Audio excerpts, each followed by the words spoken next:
வணக்கம். இன்னைக்கு நம்ம இந்த வீடியோல என்ன பார்க்க போறோம் அப்படிங்கிறத பார்த்தீங்கன்னா, இந்தியன் கோஸ்ட் கார்டுல வந்துட்டு ரெகுலர் பேசிஸ் ஜாப் வேக்கன்ஸீஸ் வந்துட்டு ஓப்பன் ஆயிருக்குது. இப்ப கொஞ்ச நாளாவே வந்து பார்த்தீங்கன்னா, டிஃபென்ஸ் அதாவது மிலிட்டரி அண்ட் பாராமிலிட்டரில வந்து அக்னிவீர் அப்படிங்கிற ஒரு ஸ்கீம்ல வந்துட்டு எடுத்துட்டு இருந்தாங்க. ஆனா இந்தியன் கோஸ்ட் கார்ட்ல வந்து பார்த்தீங்கன்னா, உங்களுக்கு ரெகுலர் பேசிஸ் ஜாப்க்கான நோட்டிஃபிகேஷன் ரிலீஸ் பண்ணிக்கிறாங்க. இதுல வந்து பார்த்தீங்கன்னா, என்னென்ன கேட்டகரிக்கு வந்துட்டு எடுக்குறாங்கன்னா, நேவிக் அப்படின்னா ஜெனரல் டியூட்டீஸ், அதுக்கப்புறம் வந்துட்டு யாந்திரிக் அப்படிங்கிறது டெக்னிக்கல் டியூட்டீஸ். சரிங்களா? மொத்தமா ஒரு 320 வேக்கன்சிக்கான நோட்டிஃபிகேஷன் இது. இதுல நீங்க செலக்ட் ஆகுறது மூலியமா உங்களோட பிளேஸ் ஆஃப் போஸ்டிங் எப்படி இருக்குன்னு பார்த்தீங்கன்னா, ஆல் ஓவர் இந்தியா இந்தியாவுல இருக்கிற எந்த ஒரு கோஸ்டல் கார்ட் யூனிட்லயும் வந்துட்டு உங்களுக்கான போஸ்டிங் வர்றதுக்கான பாசிபிலிட்டீஸ் இருக்குது. சரிங்களா? இது எதற்கான செலக்ஷன் அப்படின்னு வந்து பார்த்தீங்கன்னா, 1 ஆஃப் 2025 பேட்ச்க்கான வந்துட்டு செலக்ஷன். இதுல வந்து பார்த்தீங்கன்னா, உங்களோட ட்ரெய்னிங் வந்து அடுத்த வருஷம் வந்துட்டு ஸ்டார்ட் ஆகுற மாரி இருக்கும் செலக்ட் ஆனதுக்கு அப்புறம்.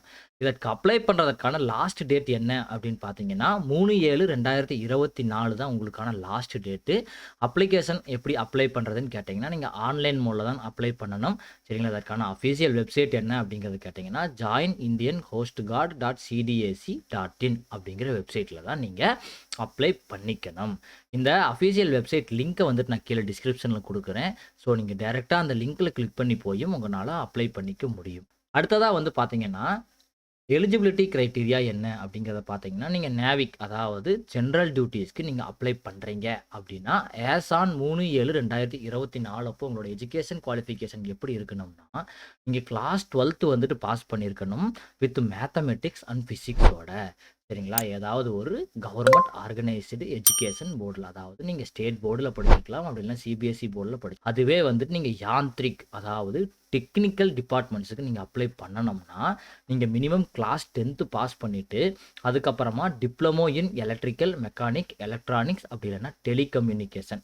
இது வந்துட்டு மேஜரான டிபார்ட்மெண்ட்ஸ். சரிங்களா? அதோட ஈக்குவலன்ட் டிப்ளமோஸ் எல்லாம் என்னென்ன அப்படிங்கிறத நான் உங்களுக்கு பின்னாடி சொல்றேன். அப்படி இல்ல, நான் வந்துட்டு +2 முடிச்சுட்டு டிப்ளமோ பண்ணேன் அப்படின்னாலுமே எந்த ஒரு பிரச்சனையுமே இல்ல. நீங்க கண்டிப்பா வந்துட்டு +2 முடிச்சதுக்கப்புறம் டிப்ளமோ பண்ணியிருந்தாலும், நீங்க இந்த யாந்திரிக் ட்ரேடுக்கு வந்துட்டு அப்ளை பண்ணலாம். சரிங்களா? நீங்க என்னதான் வந்துட்டு +2 முடிச்சுட்டு நாவிக்ல ஜாயின் பண்றத விட, யாந்திரிக்ல ஜாயின் பண்றப்போ உங்களோட பே ஸ்கேல் வந்துட்டு ரொம்பவுமே அதிகம். அது என்னங்கிறதையும் இப்ப நான் பின்னாடி உங்களுக்கு சொல்றேன். சரிங்களா? அந்த ஈக்குவலன்ட் ட்ரேட்ஸ் என்னென்ன அப்படின்னு பார்த்தீங்கன்னா, நீங்க எலக்ட்ரிக்கல் என்ஜினியரிங் டிப்ளமோ அதாவது எலக்ட்ரிக்கல் ட்ரேடுல வந்து நீங்க வரணும் அப்படின்னா, உங்களுக்கு எலக்ட்ரிக்கல் அண்ட் எலக்ட்ரானிக்ஸ் பவர் சிஸ்டம்ல நீங்க பண்ணியிருக்கலாம். அப்படின்னா electrical and electronic engineering diploma in electrical and electronic engineering, அப்படின்னா எலக்ட்ரிக்கல் அண்ட் இன்ஸ்ட்ருமென்டேஷன் என்ஜினியரிங், அப்படின்னா electrical and mechanical engineering, electrical engineering, அதுக்கப்புறம் வந்துட்டு எலக்ட்ரிக்கல் என்ஜினியரிங்ல எலக்ட்ரானிக்ஸ் அண்ட் பவர், அப்படியே இல்லைன்னா எலக்ட்ரிக்கல் என்ஜினியரிங்ல இண்டஸ்ட்ரியல் கண்ட்ரோல், அப்படி இல்லைன்னா எலக்ட்ரிக்கல் என்ஜினியரிங்ல இன்ஸ்ட்ருமென்ட் அண்ட் கண்ட்ரோல், அப்படின்னா எலக்ட்ரிக்கல் பவர் சிஸ்டம் இன்ஜினியரிங். அதாவது இதெல்லாம் வந்துட்டு எலக்ட்ரிக்கல் ஸ்ட்ரீம்ல வந்துட்டு போகும்.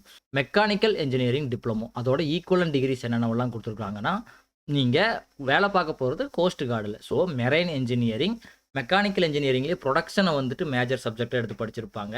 அப்படின்னா ஆட்டோமொபைல் இன்ஜினியரிங். சரிங்களா? மெக்கானிக்கல் இன்ஜினியரிங்லேயே வெறும் ஆட்டோமொபைல் இன்ஜினியரிங் மட்டும் வந்துட்டு படிச்சிருப்பாங்க.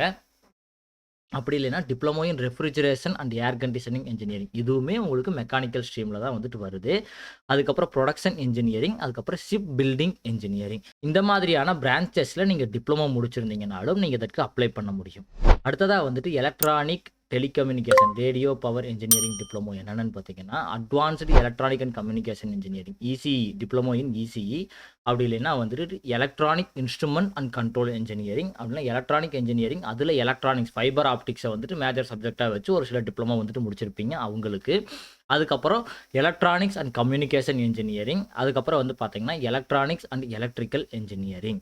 சரிங்களா? எலக்ட்ரானிக்ஸ் அண்ட் டெலிகம்யூனிகேஷன் இன்ஜினியரிங் இந்த மாதிரியான டிபார்ட்மெண்ட்ஸில் நீங்கள் டிப்ளமோ முடிச்சிருந்தீங்கன்னா, உங்களோட ஸ்ட்ரீம் எதில் வரும்னு பார்த்தீங்கன்னா, எலக்ட்ரானிக்ஸ் டெலிகம்யூனிகேஷன் இன்ஜினியரிங் அந்த ஸ்ட்ரீமில் வந்துட்டு வரும். சரிங்களா? அடுத்ததா இதற்கு அப்ளை பண்ணுறதற்கான ஏஜ் லிமிட் என்ன அப்படிங்கிறத பார்த்தீங்கன்னா, உங்களோட ஏஜ் வந்துட்டு 18 இயர்ஸ் டு 22 இயர்ஸாக இருக்கணும். சரிங்களா? டேட் ஆஃப் பர்த்தை வச்சு பார்க்குறப்போ நீங்கள் 1/3/2003லிருந்து 28/2/2007க்குள்ளே பிறந்தவங்க மட்டும்தான் வந்துட்டு இதுக்கு அப்ளை பண்ண முடியும்.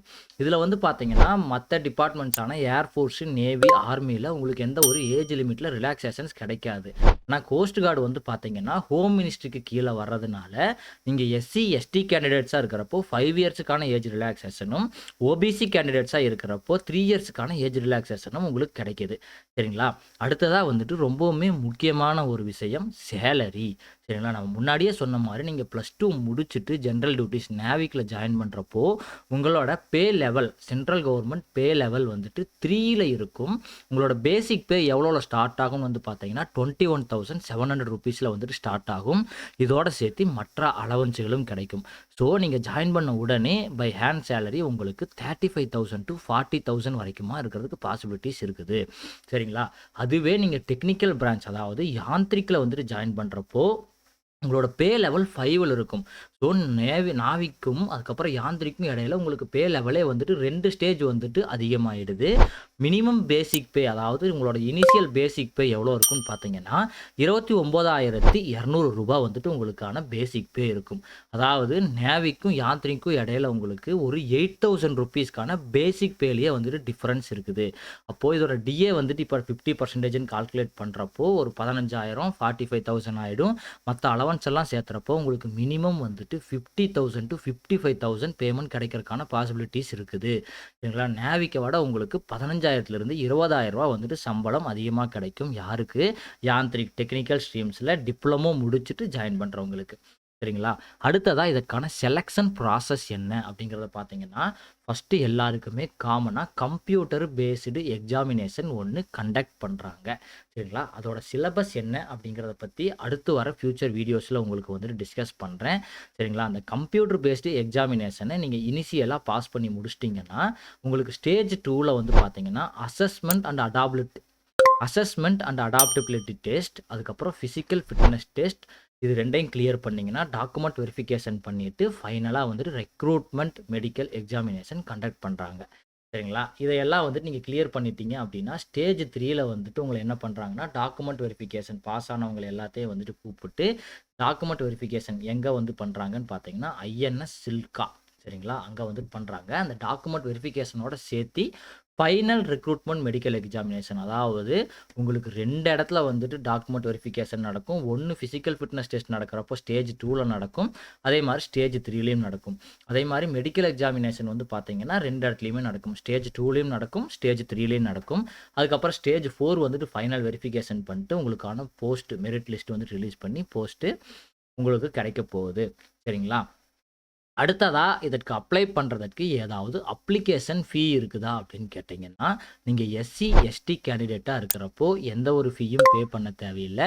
எஸ்சி, எஸ்டி கேண்டிடேட்டை தவிர வேறு யார் இதற்கு அப்ளை பண்ணினாலும் 300 ரூபாய்க்கான பேமெண்ட் வந்துட்டு பண்ணணும். பேமெண்ட் மெத்தட் என்ன அப்படிங்கிறத கேட்டிங்கன்னா நீங்கள் ஆன்லைன் மெத்தடில் தான் பே பண்ணணும். சரிங்களா? UPI, credit card, debit card, net banking இந்த மாதிரியான ஆப்ஷன்ஸை யூஸ் பண்ணி நீங்கள் பேமெண்ட் பண்ணிக்கலாம். சரிங்களா? அடுத்ததாக இதற்கு எப்படி அப்ளை பண்ணுறது அப்படிங்கிறத பார்த்தீங்கன்னா நம்ம வந்து ஆல்ரெடி கீழே அஃபீஷியல் வெப்சைட் வந்துட்டு கொடுத்துருக்கோம் அப்ளை பண்ணுறதுக்கு.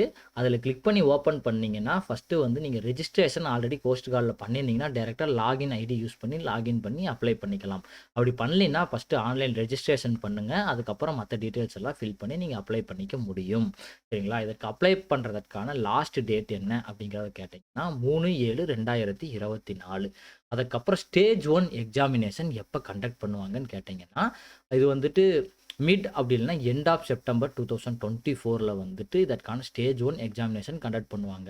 நீங்கள் ஸ்டேஜ் 1 கிளியர் பண்ணதுக்கப்புறம் ஸ்டேஜ் 2 வந்து எப்போ கண்டக்ட் பண்ணுறாங்கன்னு பார்த்தீங்கன்னா மிட் அப்படி இல்லைன்னா எண்ட் ஆஃப் நவம்பர், அதாவது இடையில ஒரு மாதம் அக்டோபரை விட்டுட்டு நவம்பரில் கண்டக்ட் பண்ணுவாங்க. அதுக்கப்புறம் ஸ்டேஜ் 3 வந்து பார்த்தீங்கன்னா ஏர்லி அப்படின்னா மிட் ஆஃப் ஏப்ரல் 2025ல் வந்துட்டு ஸ்டேஜ் 3 கண்டக்ட் பண்ணுறாங்க. நீங்கள் மேக்ஸிமம் வந்துட்டு இதற்கான ட்ரைனிங் ஜாயின் பண்ணுறது மே அப்படி இல்லைன்னா ஜூன் 2025ல் வந்துட்டு இதற்கு ஜாயின் பண்ணுற மாதிரி வந்துட்டு இருக்கும். அவ்வளோதான் ஃப்ரெண்ட்ஸ். இந்த வீடியோ உங்களுக்கு ரொம்ப யூஸ்ஃபுல்லாக இருந்திருக்கும்னு நினைக்கிறேன். இந்த வீடியோ உங்களுக்கு யூஸ்ஃபுல்லாக இருந்துச்சுன்னா இந்த வீடியோக்கு ஒரு லைக் பண்ணுங்கள், உங்கள் ஃப்ரெண்ட்ஸுக்கெல்லாம் ஷேர் பண்ணுங்கள். மறக்காமல் நம்ம சேனலை கீழே இருக்க ரெட் கலர் சப்ஸ்கிரைப் பட்டனை கிளிக் பண்ணி சப்ஸ்கிரைப் பண்ணிக்கங்க. அப்படியே பக்கத்தில் இருக்கிற பெல் ஐக்கானையும் கிளிக் பண்ணி ஆல் நோட்டிஃபிகேஷன் செலக்ட் பண்ணிக்கங்க. அப்போ தான் நம்ம வீடியோஸ் அப்லோட் பண்ணதும் உங்களுக்கு உடனுக்குடனே நோட்டிஃபிகேஷன் வரும். நம்ம மறுபடியும் இன்னொரு புது பயனுள்ள தகவலோடு பார்க்கலாம். அது வரைக்கும் பாய் பாய் ஃப்ரம் டீ கடை நியூஸ் அண்ட் டியூட்.